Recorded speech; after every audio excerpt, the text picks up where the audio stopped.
큐티하는 여자 김양재 목사입니다. 오늘 큐티인 말씀은 출애굽기 2장 11절에서 25절까지입니다. 하나님 아버지, 오늘 하나님이 아브라함과 이삭과 야곱에게 세운 그의 언약을 기억하사 이스라엘 자손을 돌보시고 그들을 기억하셨다고 합니다. 우리도 이처럼 하나님의 돌보심 가운데 하나님을 잠시도 잊지 않고 기억하는 인생이 되기 원합니다. 말씀에 주시옵소서. 듣겠습니다. 하나님을 잠시도 잊지 않고 기억하려면 첫째, 모욕과 수치도 잘 당해야 합니다. 오늘 11절에 모세가 장성한 후에 한 번은 자기 형제들에게 나가서 그들이 고되게 노동하는 것을 보더니 어떤 애굽 사람이 한 히브리 사람 곧 자기 형제를 치는 것을 본지라 하고 합니다. 여기서 장성한이라는 성경의 원뜻에는 모세가 단지 어른만 되었을 뿐만 아니라 바로의 딸이요 당시 애굽의 막강한 권력자였던 양어머니 보호 아래 사회적인 신분도 크게 높아졌다는 것입니다. 그런데 그런 모세가 오늘 애굽에서 종살이하는 자기 형제들에게 나간 이유는 무엇일까요? 사도행전 7장 23절에 보면 나이가 40이 되매 그 형제 이스라엘 자손을 돌볼 생각이 나더니 라고 하였지요. 이것은 곧 모세가 장성한 후에 비로소 자기 형제들의 구원에 비로소 관심을 갖게 되었다는 것입니다. 그런데 11절 후반과 12절에 어떤 애굽 사람이 한 히브리 사람 곧 자기 형제를 치는 것을 본지라. 좌우를 살펴 사람이 없음을 보고 그 애굽 사람을 쳐 죽여 모래 속에 감춘이라고 합니다. 아무리 자기 형제의 구원에 관심이 있어도 그렇지요. 순간적인 자기 혈기와 분노를 억제하지 못해서 사람을 쳐서 죽이고 그 행위를 숨기기까지 한 모세를 우리는 어떻게 이해해야 합니까? 그런데 또 13절에 보니 모세는 이튿날 두 히브리 사람이 서로 싸우는 것을 보고는 네가 어찌하여 동포를 치느냐 하고 나섭니다. 어제 자신도 사람을 쳐 죽여놓고는 동포가 사람을 친다고 야단을 칩니다. 애굽의 왕자로 40년을 살다 보니 누구 앞에서든 지도자로 군림하려는 모습이 전자동으로 나오는 것입니다. 하지만 14절에 그가 이르되 누가 너를 우리를 다스리는 자와 재판관으로 삼았느냐? 네가 애굽 사람을 죽인 것처럼 나도 죽이려느냐? 합니다. 자기 동포인 히브리 사람만큼은 자기를 따라줄 줄 알았는데 인정도 못 받고 수모만 당합니다. 구원의 사명을 잘 감당하려면 자기 생각과 확신이 아닌 십자가를 지는 자기 부인으로 나아가야 하는데 스스로 되었다 함이 없으니 결국 이런 모욕을 당하는 것입니다. 이뿐만 아니라 사람을 쳐 죽이고 감추려 했던 죄까지 드러나는 바람에 모세는 결국 바로의 낯을 피하여 미디안 땅으로 도망합니다. 그런데 히브리서 저자는 히브리서 11장에서 믿음으로 모세는 장성하여 바로의 공주의 아들이라 칭함받기를 거절하고 도리어 하나님의 백성과 함께 고난받기를 잠시 죄악의 낙을 누리는 것보다 더 좋아하였다라는 기록을 남기고 있지요. 성경이 모세를 이토록 높이 평가한 이유가 무엇일까요? 아무런 죄도 없고 수치도 없고 그저 100% 의인이었더라면 모세는 바로의 낯을 피해 도망갈 이유도 없고 평생 애굽에서 호사하며 세상을 다스렸을 것입니다. 자기 형제들을 돌본답시고 온갖 열심과 생색을 다 부렸을 것입니다. 그러니 사람을 쳐 죽이는 죄를 짓고 미디안 땅으로 쫓겨난 사건이 모세에게나 우리 전 인류에게나 어찌 축복의 사건이 아니겠습니까? 우리의 구원을 위한 하나님의 구속사란 이런 것입니다. 적용 질문이에요.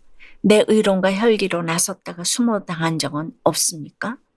그 사건 가운데 깨닫게 된 나의 죄는 무엇입니까? 그 수모의 사건이 우연이 아니고 나를 부인하고 십자가를 자발적으로 지게 하시려는 하나님의 계획임이 깨달아지세요.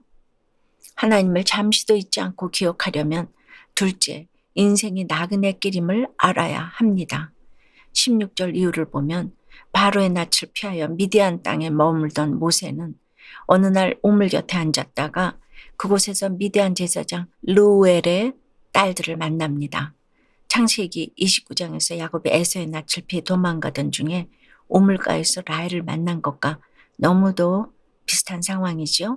그리고 모세는 르우엘의 딸들이 물 깃는 일을 도와준 것을 계기로 그의 딸 십보라와 결혼까지 합니다. 그런데 22절에 보니 그가 아들을 낳음에 모세가 그의 이름을 게르솜이라 하여 이르되 내가 타국에서 나그네가 되었음이라 하였더라고 합니다. 이 모세의 고백은 곧 내가 미디안에서 결혼하고 자식까지 낳았지만 이곳은 내가 영원히 머물 곳이 아니라는 것이지요. 우리도 그렇습니다. 지금 이 세상은 내가 영원히 살 곳이 아닙니다. 하나님이 부르시면 언제든지 떠나야 할 거류지에 불과하다는 것을 알아야 합니다. 잠시 머물다 갈 이 세상에 집착해서는 안 됩니다. 영원한 하늘나라를 사모해야 합니다. 그래서 우리 인생이 나그네길인 것입니다. 그런데 여러분은 어떻습니까?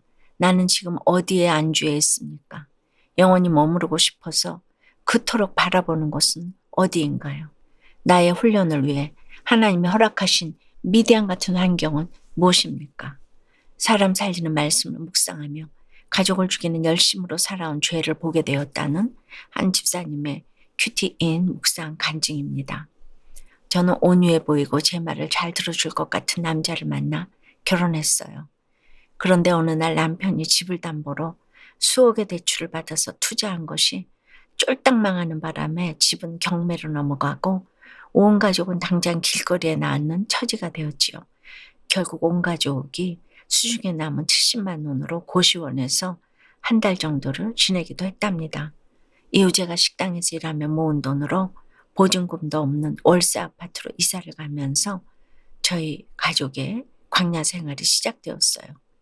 당시 초등학교 1학년이던 아들은 여긴 우리 집이 아니야, 우리 학교도 아니야 하면서 울기도 했어요.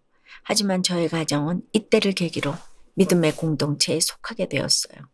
그리고 오늘 25절에 하나님이 이스라엘 자손을 돌보셨고 하나님이 그들을 기억하셨더라는 말씀처럼 남편의 사업이 망한 사건이야말로 저희 가정을 돌보시고 기억하시고 구원하시기 위해 하나님이 허락하신 사건임을 깨닫게 되었어요. 입술로는 구원을 위해 살겠다 하면서도 내 열심을 부리며 살아온 것도 회개해요. 이제는 어떤 고난이 닥쳐와도 날마다 주시는 약속의 말씀을 붙들고 살아가겠습니다. 저의 적용은 남편의 말에 토달지 않고 먼저 잘 듣겠습니다. 내 생각이 앞서지 않도록 그날 주시는 큐티 말씀을 먼저 묵상하고 교회 소그룹에서 나누며 가겠습니다. 입니다.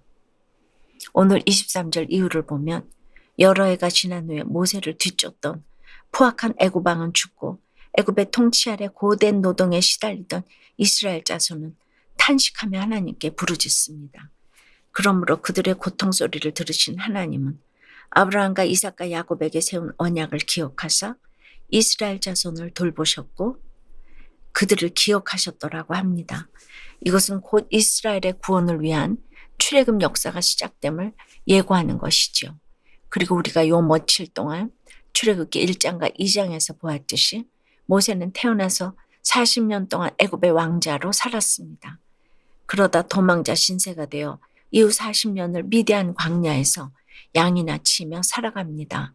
그러니 그 40년 동안 다혈질인 그가 얼마나 많이 인내하고 얼마나 많은 것을 내려놓았겠습니까? 애굽 사람을 쳐 죽인 혈기와 자기 인간 능력으로 이스라엘 자손을 돌보리라 하던 의로움도 저절로 내려졌을 것입니다. 자신을 돌보시는 하나님을 잠시도 잊지 않았을 것입니다. 이스라엘의 구원에 모세를 사용하시기 위해 하나님이 이런 40년의 광야 훈련을 받게 하신 것입니다. 그러므로 이후 모세는 이스라엘 백성들의 가진 불평과 원망을 다 품고 이스라엘 출애굽의 리더로서 직무를 다합니다. 그러므로 우리도 모세처럼 하나님의 돌보신 가운데 하나님을 잠시도 잊지 않고 기억하는 인생이 되려면 수모도 잘 당하고 인생이 나그네길임을 알아야 합니다. 그리고 지금 내 고난을 통해 광야의 훈련도 잘 받아야 하는 것입니다. 기도드립니다. 언약의 아버지 하나님, 우리의 고통 소리를 들으시고 아브라함과 이삭과 야곱에게 세운 그 언약을 기억하사 우리를 돌보시고 기억해 주시니 감사합니다. 이런 하나님의 돌보신 가운데 우리도 하나님을 한시도 잊지 않고 하나님을 기억하는 인생이 되기를 원합니다. 그러려면 모세처럼 수모도 잘 당하고 인생이 나그네길임을 알라고 하십니다. 광야의 훈련도 잘 받으라고 하시는데 광야에서 양이 낳치는 찌질한 인생을 싫고 애구방자처럼 호사 누리며 살고 싶은 것들이 저희들의 소망이에요. 이러니 주여 용서해 주시옵소서. 이 시간 바라옵기는 주께서 이스라엘 자손을 돌보시고 그들을 기억하셨던 것처럼 물질과 질병과 고된 노동으로 말미암아 탄식하며 부르짖는 지체들의 고통 소리를 들어주시옵소서. 우리에게 세운 언약을 기억하사 그들을 돌보시고 기억해 주시옵소서. 어떤 재앙을 당하여도 날마다 주시는 약속의 말씀을 잘 붙들고 살아갈 수 있도록 우리 모두도 돌보아 주시고 기억하여 주시옵소서. 살려 주시옵소서. 예수 그리스도 이름으로 기도드리옵나이다. 아멘. 지금까지 우리들 교회 김양재 목사님이었습니다. 큐티에 도움받기 원하시는 분들은 QTM 홈페이지 qtm.or.kr 또는 유튜브에서 QTM을 검색하시면 도움받을 수 있습니다. 자세한 문의사항은 지역번호 031-705-5360번으로 문의하시기 바랍니다.